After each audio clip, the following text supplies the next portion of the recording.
আসসালামু আলাইকুম প্রিয় দর্শক। আজকে 83 দিন পর এই যে আদার পিলাই তোলার পর থেকে গাছ একবারে মেরে গেছে এবং গাছ আদা গাছ হলুদ বর্ণের হয়ে গেছে।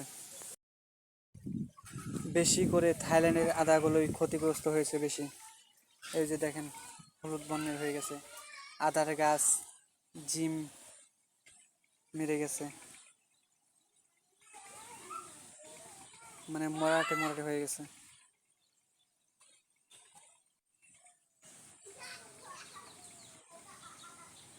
যে গাছগুলো উঠে গাড়ানো হয়েছিল তো, আর বেশ কয়েকদিন থেকে বৃষ্টি হচ্ছে না, মানে রোদে তাপমাত্রাতে আরও ঝিম মেরে গেছে।